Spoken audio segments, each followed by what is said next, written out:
আমরা সবাই জানি বাংলাদেশ থেকে আন্তর্জাতিক বাণিজ্যে সবচেয়ে ব্যবহৃত দুটি পরিবহন মাধ্যম হচ্ছে সমুদ্রপথ এবং আকাশপথ।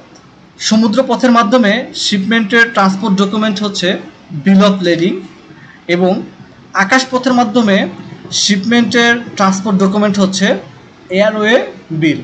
আর একজন এক্সপোর্টার যখন ফরওয়ার্ডারের মাধ্যমে এক্সপোর্ট করেন তখন সবসময় দুই ধরনের ট্রান্সপোর্ট ডকুমেন্ট তৈরি হয়, যার একটি হলো মাস্টার ট্রান্সপোর্ট ডকুমেন্ট এবং অন্যটি হলো হাউস ট্রান্সফার ডকুমেন্ট। বাংলাদেশের এই সেক্টরে বেশিরভাগ মানুষের মনেই এই মাস্টার ট্রান্সপোর্ট ডকুমেন্ট এবং হাউস ট্রান্সফার ডকুমেন্ট নিয়ে সংশয় কাজ করে থাকে। তাই কমার্স ইনস্টিটিউট এর আজকের আলোচনায় আমরা ডিপলি বুঝতে চেষ্টা করব কখন এবং কিভাবে master bill of lading, house bill of lading, master airway bill, house airway bill issue হয়, কে এটি ইস্যু করে সহ যাবতীয় বিষয়, যাতে এক্সপোর্টার, ইম্পোর্টার, ফরওয়ার্ডার এবং ক্যারিয়ার সবার ভূমিকা ও দায়িত্ব পানির মতো পরিষ্কার হয়ে যায়। তাই শুরু থেকে শেষ পর্যন্ত আমাদের সাথেই থাকুন। দুলাল ভাই যে চারটি শিপিং ডকুমেন্টের কথা এখানে উল্লেখ করেছেন সেগুলো যদি ভালোভাবে আমাদের বুঝতে হয় তাহলে সবার প্রথমে আমাদেরকে বুঝতে হবে বাংলাদেশ থেকে কিভাবে একটি শিপমেন্ট এক্সপোর্ট করা হয়ে থাকে। শুধু বাংলাদেশই না, সমগ্র পৃথিবীতেই এক্সপোর্ট প্রসেসটা হলো ঠিক এরকম, যেখানে সর্বপ্রথমে এক্সপোর্টার তার পণ্য রপ্তানি করার জন্য ফরওয়ার্ডারের নিকট কার্গো বুকিং দিয়ে থাকেন। ফরওয়ার্ডার কার্গো বুকিং পেয়ে মূল ক্যারিয়ার যেমন মার্কস লাইন, MSC 1 অথবা শিপিং লাইনের সাথে চুক্তি করে কন্টেনার বা জাহাজে স্পেস বুক করেন। এরপরে বুকিং অনুসারে পণ্য হ্যান্ডওভারের কাট অফ ডেট এক্সপোর্টারকে অবহিত করেন। এখানে কাট অফ ডেট বলতে বোঝানো হয়েছে পণ্য হস্তান্তরের সর্বশেষ তারিখ। এরপর এক্সপোর্টার নির্ধারিত কাট অফ ডেট অনুযায়ী তার পণ্য ফরওয়ার্ডারের হাতে তুলে দেয়। ফরওয়ার্ডার সেই পণ্য প্রাপ্ত হয়ে ক্যারিয়ার বা শিপিং লাইনের নিকট হস্তান্তর সম্পন্ন করেন এবং ক্যারিয়ার বা শিপিং লাইন ফরওয়ার্ডারের নিকট থেকে পণ্য প্রাপ্তির বিপরীতে ঠিক এই পর্যায়ে একটি BL, যার পূর্ণরূপ হচ্ছে বিল অফ লেডিং, ইস্যু করেন। এই বিল অফ লেডিংকেই মূলত মাস্টার বিল অফ লেডিং বা শর্টকাটে এটাকে MBL বলা হয়ে থাকে। আর এই MBL এর বিপরীতে যখন ফরওয়ার্ডার তার এক্সপোর্টারের নামে BL ইস্যু করেন তখন এটিকে হাউস বিল অফ লেডিং বা HBL বলা হয়। একটি মাস্টার বিল অফ লেডিং এর অধীনে এক বা একাধিক হাউস বিল অফ লেডিং ইস্যু করা যেতে পারে। আমি এতক্ষণ আপনাদের সামনে রপ্তানি প্রক্রিয়াটি উল্লেখ করেছি সেটি হচ্ছে সমুদ্র পথে রপ্তানির, কিন্তু আমরা যখন এয়ারের মাধ্যমে রপ্তানি করি, এয়ারের মাধ্যমে রপ্তানির প্রক্রিয়াটি ঠিক একই রকম, শুধু এখানে ট্রান্সপোর্ট ডকুমেন্টের নামটি পরিবর্তন হয়।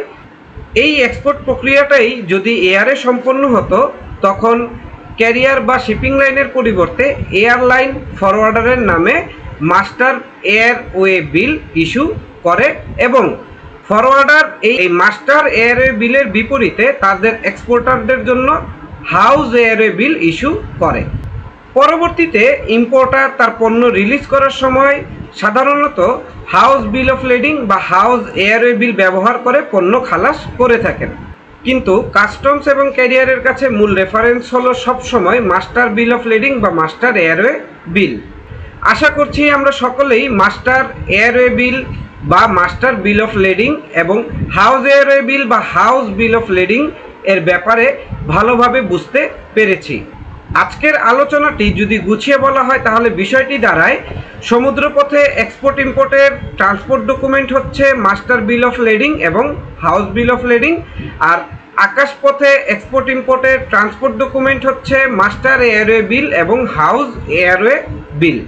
যখন ক্যারিয়ার বা শিপিং লাইন BL বা এয়ারওয়ে বিল ইস্যু করে, যেখানে শিপার বা এক্সপোর্টারের নামের জায়গায় ফরওয়ার্ডারের নাম থাকে এবং কনসাইনি বা ইম্পোর্টারের নামের জায়গায় ফরওয়ার্ডারের বিদেশি এজেন্টের নাম থাকে, তখন সেটিকে বলা হয় মাস্টার এয়ারওয়ে বিল বা মাস্টার বিল অফ লেডিং। আর যখন ফ্রেট ফরওয়ার্ডার BL বা এয়ারওয়ে বিল ইস্যু করে, যেখানে শিপার বা এক্সপোর্টারের নামের জায়গায় অ্যাকচুয়াল এক্সপোর্টারের নাম থাকে এবং কনসাইনি বা ইম্পোর্টারের নামের জায়গায় অ্যাকচুয়াল ইম্পোর্টার বা বায়ারের নাম থাকে, তখন সেটিকে বলা হয় হাউস বিল অফ লেডিং বা হাউস এয়ারওয়ে বিল।